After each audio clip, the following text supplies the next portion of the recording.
Ya Allah, ini hadisnya sahih. Ya Allah, saya akui engkau yang ahad. Tahukah engkau bagaimana engkau berdoa? Kata orang ini, Allah wa Rasulullah alam. Kata Nabi, laqad sa'alta bi asma'illahil a'zam.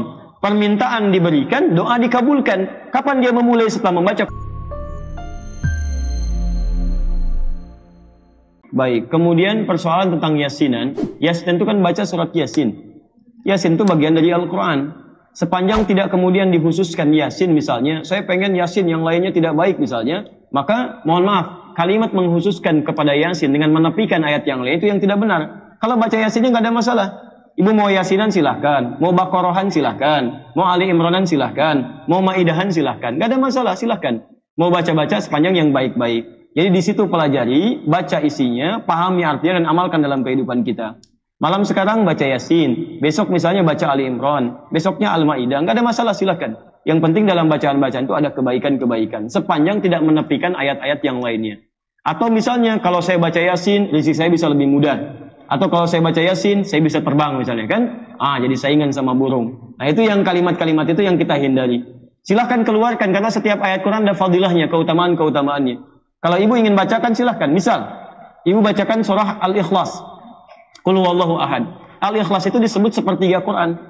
Kalau ibu bacakan Al-Ikhlas kemudian salah satunya apa? Allah akan berikan kemudahan-kemudahan termasuk mempercepat jawaban doa. Misal, ada namanya ulama Sayyid Sabiq Bu, punya kitab Al-Aqaid Al-Islamiyah. Di dalam kitab ini sampai halaman 59, beliau keluarkan hadis posisi paling kanan sebelah bawah tentang seorang sahabat Nabi ketika mau berdoa diawali dengan Al-Ikhlas.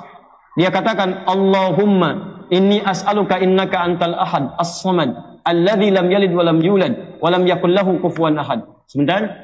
Allahumma inni as'aluka an taghfira li.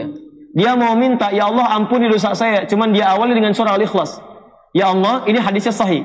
Ya Allah, saya akui engkau yang ahad.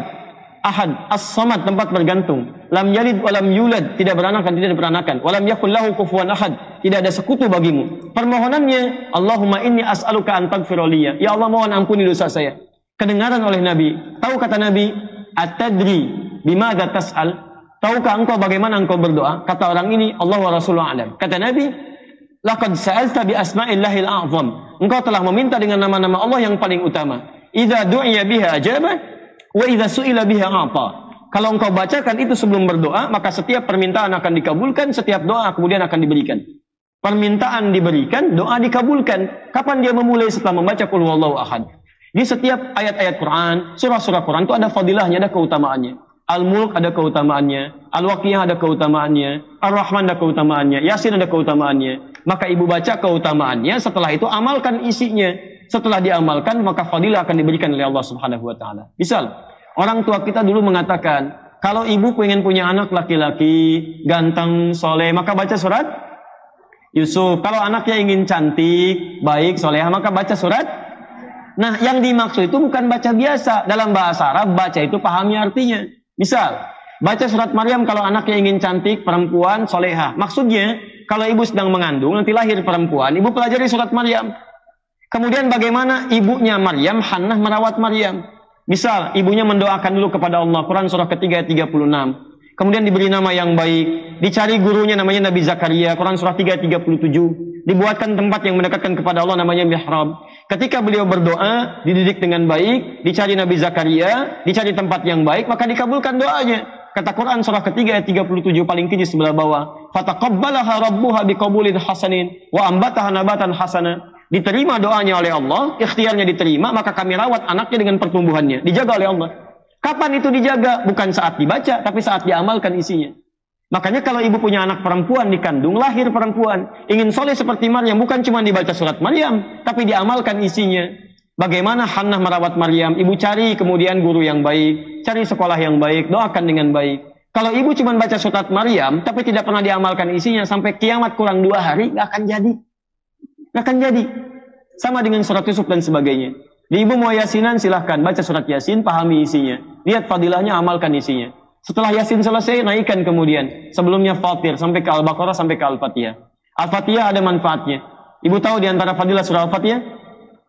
Misal bisa menyembuhkan penyakit dengan izin Allah. Dulu orang kena kalajengking, Bu. Orang Arab, kepala suku. Disengat kalajengking Arab, Bu, nggak main-main. Kena kalajengking Arab, disengat tuh. Ya, cari obat, nggak ada obatnya. Bagaimana kemudian obatnya? Ketemu para sahabat, dikatakan, siapa yang bisa menyembuhkan? Kata dia, dengan izin Allah. Dibacakan Al-Fatihah Bu sekali. Cuman dibacakan Al-Fatihah sekali sembuh. Padahal tidak ada obat yang lain. Begitu dibacakan Al-Fatihah sekali sembuh. Kenapa orang sekarang baca Al-Fatihah ribuan kali nggak sembuh-sembuh?